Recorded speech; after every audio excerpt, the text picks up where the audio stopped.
नमस्कार दर्शकों, आप देख रहे हैं हमारा डिजिटल प्लेटफॉर्म और मैं अजय वर्मा आप सभी का इस रिपोर्ट में स्वागत करता हूं। दर्शकों, मैरिंगो एशिया हॉस्पिटल्स फरीदाबाद ने एक एडवांस रोबोटिक प्रणाली का उद्घाटन किया है जो दुनिया के अपनी तरह के पूर्ण स्वचालित उपकरण का प्रतिनिधित्व करती है। इस बेहद उन्नत तकनीक की मदद से मरीज के एडमिट होने के केवल 2 घंटे के अंदर शल्य चिकित्सा प्रक्रियाओं को किया जा सकता है और सर्जरी के 7 से 8 घंटे के भीतर मरीज चलने फिरने लगता है। पूरी तरह से स्वचालित इस रोबोटिक प्रणाली द्वारा आंशिक और पूर्ण घुटने का प्रत्यारोपण करना भी संभव है। इसके अलावा यह टीम घुटना रिप्लेसमेंट करने में भी सक्षम है। यह अनूठी सुविधा केवल मैरिंगो एशिया हॉस्पिटल्स फरीदाबाद में उपलब्ध है। इसको लेकर आज फरीदाबाद में एक प्रेस वार्ता आयोजित की गई। वहीं आपको बता दें कि भविष्य में जल्दी ही हॉस्पिटल की तरफ से एक कूल्हा रिप्लेसमेंट की सुविधा भी शुरू की जाएगी।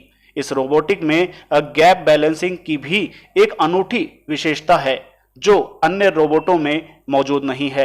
इससे इम्प्लांट प्लेसमेंट में सुधार होता है और इसलिए पारंपरिक तकनीकों की तुलना में इम्प्लांट की लाइफ 10 वर्ष तक बढ़ जाती है। मैं डॉक्टर अनुराग अग्रवाल हूं।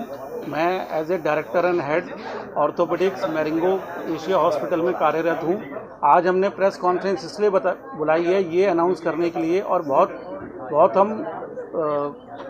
I am announcing this with very immense pleasure कि हम लोग एक रोबोटिक टेक्नोलॉजी लेके आए हैं जो कि हाईएस्ट वर्जन है रोबोटिक टेक्नोलॉजी का। वर्ल्ड का फर्स्ट फुली ऑटोमेटिक रोबोट है और जिसके द्वारा अब हम यहाँ पर टोटल नी रिप्लेसमेंट और पार्शियल नी रिप्लेसमेंट सर्जरी करेंगे।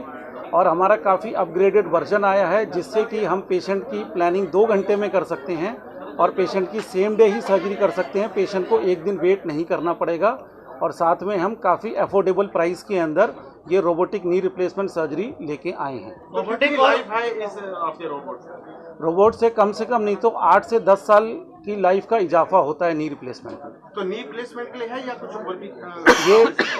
ये अभी total knee replacement and partial knee replacement के लिए है। 1-2 महीने में हम इससे हिप रिप्लेसमेंट भी स्टार्ट करेंगे। कितना सेफ रहता है ये पेशेंट के लिए? ये बिल्कुल सेफ प्रोसीजर रहता है। अगर जैसे हम जब रोबोटिक टेक्नोलॉजी करते हैं अगर इसमें ज़रा सा भी मूवमेंट होगा ये तुरंत स्टॉप हो जाता है। इसका कंट्रोल पूरा मेरे हाथ में रहता है। मैं 1 सेकंड में रोबोट को स्टॉप कर सकता हूं। प्लस ये जो बोनी कट्स लेता है ये 1-2 mm का मार्जिन लास्ट में छोड़ देता है जिससे सॉफ्ट टिश्यू पे कोई डैमेज नहीं आता। और अगर कोई सॉफ्ट टिश्यू इसकी फील्ड में या अनवांटेड चीज़ इसकी फील्ड में आएगी ये तुरंत स्टॉप हो जाएगा। इसलिए बहुत सेफ है। तो उसमें कितना कम होता है ब्लड लॉस इसके अंदर काफ़ी कम होता है। जैसे अगर हम जब कन्वेंशनल मेथड से बायलैटरल नी रिप्लेसमेंट करते हैं तो ऑलमोस्ट हमको 2 to 3 यूनिट्स ब्लड देना पड़ता है। लेकिन इस टेक्नोलॉजी से जब हम कर रहे हैं तो अभी हमको कोई ब्लड देने की ज़रूरत नहीं है। या हुआ अगर पेशेंट का पहले से हीमोग्लोबिन कम है तभी हमें पेशेंट को ब्लड देने की ज़रूरत पड़ेगी। रोबोट के साथ कोई डॉक्टर भी रहते हैं या अगर रहते हैं तो कितने डॉक्टर का पैनल रहता है? रोबोट के साथ पहले जैसे हम सर्जरी करते थे तो हम 4 डॉक्टर एक साथ मिलकर सर्जरी करते थे, लेकिन रोबोट के साथ हमें 2 ही डॉक्टर की ज़रूरत है।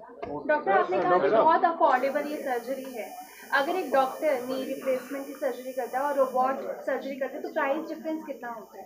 प्राइस डिफरेंस जैसा कि मैंने आपको बताया कि सब जगह पर ऑलमोस्ट 4.5-5 लाख रुपए में एक डॉक्टर अगर सर्जरी करता है और अगर रोबोटिक सर्जरी मैं आपको वही बता रहा हूँ कि जैसे हम अफोर्डेबल प्राइस में लेके आए हैं। पहले जो टेक्नोलॉजी रोबोटिक से सर्जरीज जो हो रही हैं सब जगह पर वो 4.5-5 लाख रुपए में हो रही है। हम 3.5-4 लाख रुपए में सर्जरी करके देंगे।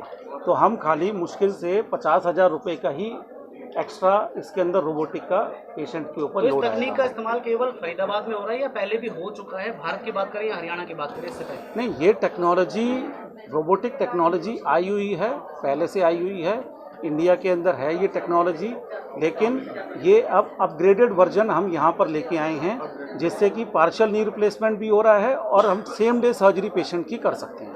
घुटने की किस अवस्था में रिप्लेसमेंट करना चाहिए? जब घुटने के अंदर जब घुटने के अंदर आपका ऑस्टियोआर्थराइटिस हो जाता है और काफ़ी ज़्यादा पेनफुल हो और आप डेली रूटीन एक्टिविटीज़ ना कर पा रहे हों और आपको डेली पेन किलर की रिक्वायरमेंट हो, ऐसे केस में आपको नी रिप्लेसमेंट कराना।